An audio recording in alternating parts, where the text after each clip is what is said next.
bringing a higher self into this world,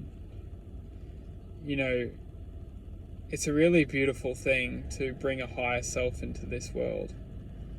Because when we can start to bring a higher self into this world, we can start to access a higher sense of truth. And the higher self is essentially just living from the moment. So when we're living in the moment, we will connect to this higher self, or we will connect to this truth, that flows through us, but doesn't belong to us. It's very beautiful. It's almost like it flows through us, but it doesn't belong to us, because this world isn't built for this truth to flow purely.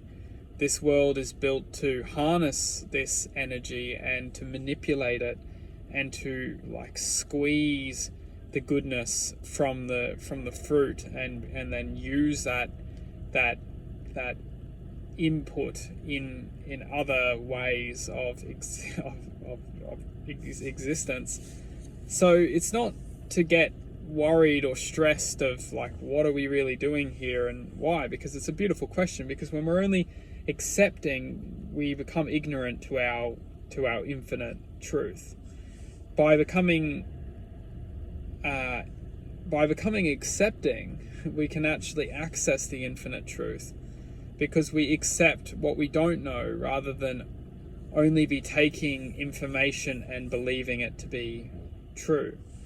When we're growing up into this world, we're often, inflicted heavily with identities, and those identities are essentially, trying to mirror our true self with a false identity. So our true self, our true sense of existence, is constantly being mirrored by a false identity. So when we look out into the world, we look out at this, this false paradigm, or this false existence, untrue to our nature, and then it shines back a reflection back to us of who we think we should become, or who we think we need to become to impress people. And a lot of the time we're really, really pushed until we're, getting to the point of rock bottom, and understanding that the world around us, what we were taught, was not true to ourselves. And we know that if we only continue the way we were walking, we'll only keep walking into a brick wall, or we'll only keep walking, towards the end of the cliff. Because the world that is predicted for us, regarding when we follow a sense of comfort, or a sense of, because the comfort which we're generally following isn't a comfort from the heart, it's a comfort from the mind. So when the mind is predicting a consistent bombardment of thought, which is directly influenced by comfort, which is, we're talking about comfort within the form of greed. We're often very, very greedy, to a point where we're really inflicted by greed, which this greed creates this false identity that the comfort which we have will grant us happiness.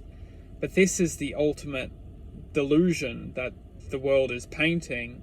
Illusion is that, the more that we sell ourselves to the idea that this magical moment's going to come when we, are granted this happiness for all of our, slavery to the world, it doesn't happen. And until we actually come to the point where we wake up and say, greed is not the answer, generosity is the key. And as long as we can find generosity in our lives and become more generous, more generous people, we will be guided towards the light. Because greed will only keep us going into the cave of delusion. So as long as we're focusing on generosity, we will find our way out of the cave. And it's truth. Being generous to others will end to the self, will grant the key.